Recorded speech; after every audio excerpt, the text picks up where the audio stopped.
Shine, wild ones, it's Bernadette. I'm here for your pick a card tarot reading on Tuesday, December 29th, 2020.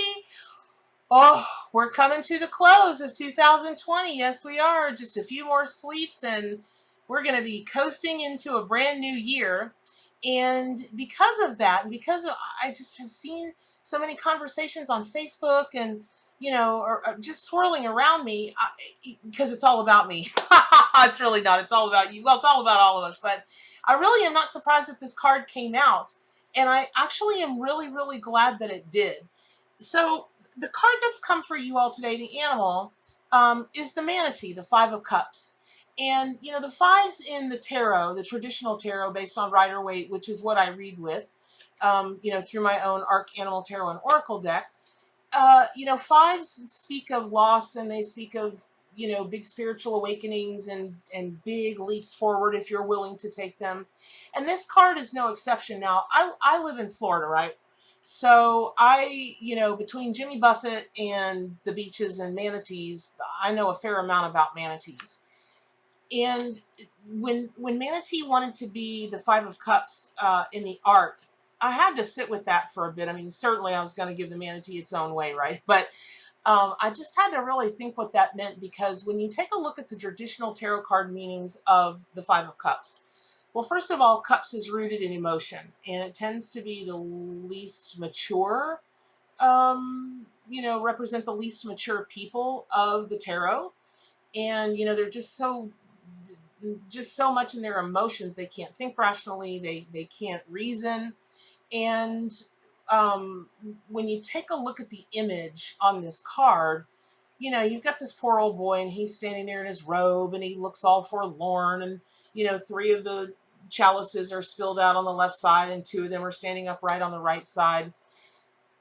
He looks like he's feeling sorry for himself, with the muted colors and everything that's going on, but he may not be feeling sorry for himself at all. He just may be contemplating the loss. Maybe he hasn't studied what all of it means. Is it, what did I learn? Was it just a bad time that I had to go through and, thank good it's over. But really at the end of the day, no matter what he's doing, it's a call to, are you dwelling too much on your losses? And the reason, I'm going to harken back to what I said a little bit earlier, the reason this is just the absolute perfect card and animal to come out for you all today as we close out 2020. If I see one more person or hear one more person say, I cannot wait for this year to be over, 2021's got to be better. Maybe that's true. Maybe 2021 will be better, but not everybody experienced 2020 the same way. That's number one. But number two, don't wish your life away. And, if you all believe or happen to believe in a sacred contract, the idea of that is that when we're on the other side, all of the people that have been kind of, touched you in this life, or even just somebody that said hello in a store or on the street or whatever, you plan to make that connection at some point. And even something so minute will have changed you. It will have taught you. It will have opened your eye. It will have something. Even if it seems like a completely benign kind of thing, it will. It will have. So when we look back on 2020, instead of grieving the losses or dwelling on the losses, what can you learn from that? What Manatee has to do with this is, they were endangered for a really long time. Because why? Because people. I won't go into the details, but, the people are people. And they targeted them for a long, long time. Now, manatees are, they're a real fascinating creature. They don't, they're called sea cows, and they don't move so fast, and they're not really agile, but they're just as peaceful and sweet as they can be, and really curious. When I was a kid, for about 2.5 seconds, I thought I wanted to be a marine biologist, and I used to get really excellent grades in science. So that also lasted about a couple of years, and then it was over when I went into theater. But I used to go to a camp every summer. My mom would scrape and save, and then I would get scholarships every summer also from the county to go to the Marine Science Station in Crystal River, Florida. Oh my God, I just thought that was the cat's meow. We got to stay in these cabins, right there on the estuary, and they would take us out in boats every day, and they would teach us It was a magical time. So they took us one time diving. I'll never forget this summer as long as I live. So they took us out to these things called the spoil banks, which is a whole bunch of junk that had been dredged up by the Panama Canal. Building the Panama Canal created this enormous, just islandy kind of thing where there was a humongous like reservoir of water in it, but no animals, none of the sea creatures could get into it because the water came in and out from the ocean, and it went over rocks and it got in there, and we used to go in there and swim and have a big hullabaloo. So this particular year was like my junior or senior year. We were all juniors and seniors and really strong swimmers. So they decided they were going to take us out in the open water.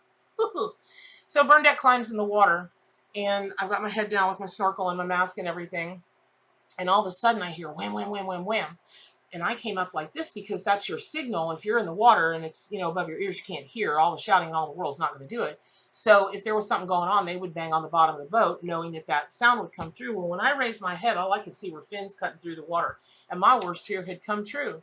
And they're screaming at me to run back in. And I'm like I'm going to outswim a shark. And I just sat there. I was like, well, I'm not going to move and, create all of this, hey, look at me, Mr. Shark. Come to find out they were tarpon. Okay, but that year, when we were done with that, it scared everybody so badly, they decided, well, we'll go to freshwater. And even though manatees can live in part saltwater and part freshwater, which is such a great analogy for this year. Yeah, some of this has been, saltwater tastes terrible, but it's awesome to swim in, and it does things for your skin that you can't imagine. So it's that two-sided kind of thing with the third side in between there somewhere, right? So they decided, well, we're going to go to Crystal River and we're going to let them swim with the manatees and dive as far as they can down into the caves because, it's a big cave diving place around here in Florida. So, so Bernadette was pulling herself down as far as she could go. It was a big game. We were kids. And some divers came through and all their bubbles were everywhere. And that was fun. It was like being in a big giant vat of champagne until I couldn't see and I got lost. And I was like, I really need to breathe. So I need to hit the surface. So when I came up, I bumped my head against something and I thought, So now I'm trying to feel my way out. And when I felt it, I thought, this is an animal. So I came up. I don't even know how it happened. But I came up in front of that manatee and I had my mask on, everything. I had a cheap mask. We were poor. And everything looks distorted and bigger. And that manatee and I came nose to nose. And what does Bernadette do? Let go of the snorkel. Drew in a giant chest full of water, and I'm doing this to get to the top. Well, it's Crystal River. It's crystal clear. Everybody in the boat could see everything that was happening, and I was freaking out over a manatee, right? But sweet as they can be, and love cabbage, by the way, and really helped cure the hydrilla problem here in Florida. That's a whole long story. But the reason I go through that whole long story about manatees is they are really maligned creatures that don't pivot very quickly. And even though once Jimmy Buffett took up their cause and, other environmentalists and animal saviors, that kind of thing, they did a turnaround and they're pretty safe now. But what it does is it teaches you, like this fella, are you dwelling too much on your losses? And if the world hadn't moved ahead, like with the pangolin, if the world hadn't moved ahead, mourned the loss of the pangolin, mourned the loss of the manatees, mourned the loss of anything else, but immediately pivoted and moved ahead to what would work, then we might not have those beautiful creatures today. And that's the same with your life. Instead of wishing away 2020, what did you learn? And it used to irk me when spiritual teachers would tell me that. I was like, is everything about learning something? If it's a struggle, probably so. And what can you do moving forward to turn that around so that you could very well end up seeing 2020 as one of the greatest gifts? Another story I have, because it just reminds me of this whole thing. I know people lost jobs and they're terrified about losing their homes and their cars, and I do. And my God, I've been waving my magic wand and doing all the praying and the mantras and the everything that I can do that I know to do to help, turn the energetic tides and, even some other things in there that I can do physically in this physical world. When I was a kid, we had in Denellen, Um, my mom decided she wanted us to learn how swap meets worked. And so every Saturday there was a big old swap meet slash flea market slash whatever in Dunellen, Florida. And one of my schoolmates, she was going to spend the weekend with me. And I was like, well, you can spend the weekend, but this is what we're doing. She's like, oh my God, I love that. My parents do it all the time. Let's do it. I'm like, okay. So we get there, and all I wanted to do was go to the concession counter and get some Slim Jims and some RC and some of those really love them today, those crappy fried apple pies. And she was like, oh no, I'm going to make money. So her mom had sent her with $20, and back then that was a lot of money. So I watched her walk up and down the aisles, and she would buy this here and this here and the next thing. And the next thing you know, she took the space right across from us. Well, my mom had a set of hubcaps. I'll never forget this. I don't even know how she... That was the biggest lesson of my life. So my mom had a set of hubcaps. I don't even know where she got them. So my school friend asked mom how much she wanted for them. And you know, mom was trying to go easy on her. She was a kid, but she didn't know how much hubcaps were worth, so she sold her these hubcaps. Darn if my friend didn't walk right across the little path and put those 5 hubcaps up at 5 times what she paid for them from my mom. And within 10 minutes, those things were snatched up. Because why? Because her dad was a mechanic, and she knew about all that kind of stuff. And she knew the brand, and she knew the condition and whatever, and she probably could have got more for them. But what that taught me was, you know, you always say one man's junk is another man's treasure, right? One man's trash is another man's treasure. And when I take a look at this card, I often wonder, what if those chalices are made of pure gold? What if he's sitting on a gazillion dollars and my wine spilled out, or my kombucha, or my, you know, my RC, or my whatever? What if he's doing that? Or what if he's trying to consider, because I have spilled a Mexican Coke this week, y'all. I've spilled 3 of them in the same place. I don't know what's going on. And I have to consider what, I know I shouldn't be drinking them. I totally get that. But there's got to be a bigger something there. It can't be that simple. So when you're taking a look at Manatee, and you're taking a look at the, you know, the 5 of Cups, remember that today is the Sacral Chakra day. You know, Tuesdays are Sacral Chakra, and it's about Mars, the aggressive energy. And rather than, again, this all kind of like dovetails in.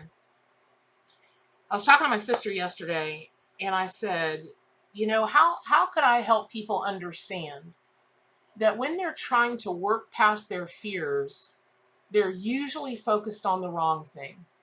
And she says, what do you mean? I said, well, when we want something and there's no fear, that's all we focus on is what we want, and there's no fear. But when we focus on what we don't want through fear, that's sometimes even more emotionally charged, and darn if that's not the thing that happens. And she said, oh, okay, yeah, I get that. But it's science. I mean, based on the science that we know today, you guys. So if you're focused on all the things that didn't go right for you in 2020, and you're wishing your life away, you know, these are days and minutes and seconds you can never get back in this lifetime. My belief is we're eternal souls. We go on forever, you know, the whole story, right?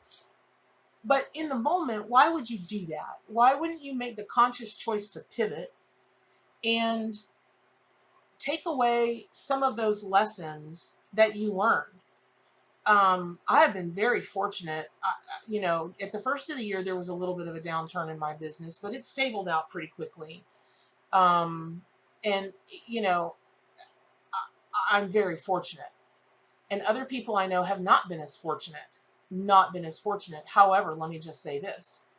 My good fortune came from the fact that I had already started to pivot my business to be more online, to do this, to do that, because I saw the writing on the wall.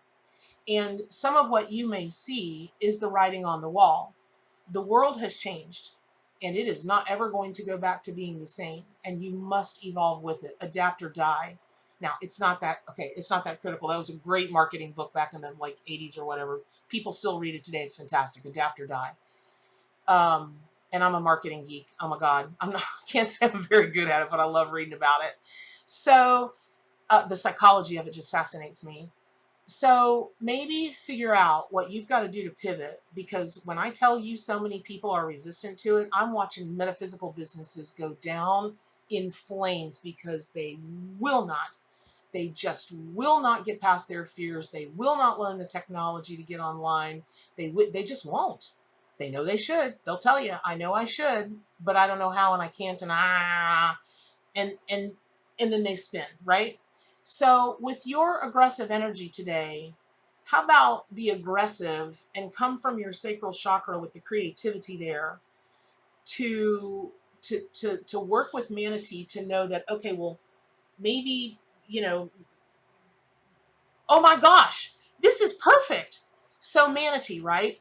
They didn't start a hydrilla eating business, but some idiot tossed hydrilla into it's this long green crap that just grows. You can't, I don't even know what this stuff, it's like a super green, and it just grows and it grows and it grows and it clogs the waterways, and it's just a big hot pain in the you-know-what. Anyway, so they didn't get a contract with the state of Florida to eat all the hydrilla, obviously. And they don't know that we need to get rid of it. But basically, the hydrilla needed to go. There was a need in the ecosystem. Mother Nature has manatees show up. And the next thing we went, well, dang, they love hydrilla. Let's get some more of those puppies in here. Let's not overpopulate the area, but let them go, right? Just like goats. I know people that don't mow their lawn. They rent goats. No joke. They rent herds of goats to come. We'll talk about that another day. But so you might find a service, something that somebody needs, that you can fill that. You might find that what you did learn about yourself is you are not equipped to work at home. You must be around people. I know people like that. They are dying on the vine because they can't be in an office setting. You may decide that you have been maligned, that maybe you haven't moved quickly enough, and maybe you haven't done this enough, or you might find that because the way manatees move is the perfect pace for them. It may not fit with the rest of the world's expectations or what the rest of the world wants, but that's too bad, so sad, because they're not here to please you or me. They're here to live their little manatee life, right? Okay. And you may have some of that going on where you've had to realize, you know what, I've got to pivot. I've got to choose something that, however all of this is going to shake out, if the zombie apocalypse should come, I'm ready, because I am personally responsible and I'm ready for anything. It's kind of like in Gone with the Wind when old Rhett was running, bootleg textiles to all the women, because he knew women. I don't know if you guys know this, but when there's an economic downturn, do you know that lipstick, makeup supplies are one of the number one things that just skyrocket in sales, because people can't stand it. Women can't stand it. They're gonna scrape together $5 somewhere to buy a lipstick, or 99. What is that stuff? Wet and Wild. It's all green. It's all Crisco with some food coloring, and it's the crappiest stuff on the planet. But it's only 99 cents. So, they're gonna find that. They're gonna treat themselves because they're gonna want to feel good about themselves. And it might seem like I'm going off on this tangent and going down a rabbit hole, but I really am not, because you have a big year coming up. And why is 2021 a big year? Well, because it's right after 2020, and this was a humdinger, right? Still is a humdinger in a lot of ways. But every year in your life, you guys, is a big year. Every year you're not pushing up daisies, that's a good year. And why wouldn't you want to meet 2021 with the most beautiful expectations and plans, and welcome it with open arms? Not like glad you're here because last year was terrible. Nobody wants to be greeted like that. That's like somebody saying to you, man, I sure am glad you're my boyfriend and girlfriend now, because that last one, yak, yak, yak, yak, yak, yak. So I hope this has been helpful. I have this weird, just so you guys know, there's this bizarre thing that started last night with me. I feel like I'm in a trance, like just totally in a trance. And I understand the full moon is upon us. And I do get that way most of the time, but not to this degree. Not to this degree. And I just feel like I'm floating out there in never, never, never land. So if you guys notice me acting kind of different, there's something energetically going on out there. I'm calling an astrologer friend of mine and going, what is going on? So the good news of that is when I get that way, the messages slide in like, I don't know, they just slide like somebody doing a quadruple, triple, quadruple home run or some kind of whatever the sports analogy is. So I hope that was helpful. Please learn everything you can about manatee, and also their cousin, which is the dugong, which is over on the other side of the world. And just also very quickly about manatees, a spirit totem and power animal. You know, it's thought that they could very well be the inspiration for mermaids, like seals and otters and that kind of thing. They could be part of the inspiration for mermaid legends. So I always say when people are when we're talking about manatees, take a look at the what am I trying to tell you? The dugong as well. So, you guys, please just give some consideration to what you've heard today. And in that, as kind of quiet as this reading might seem, as kind of like reflective as this reading might seem, truly the most important thing, especially as you come to the end of the year and you're going to cruise into your beautiful next year, you know what I'm going to say? Stay wild!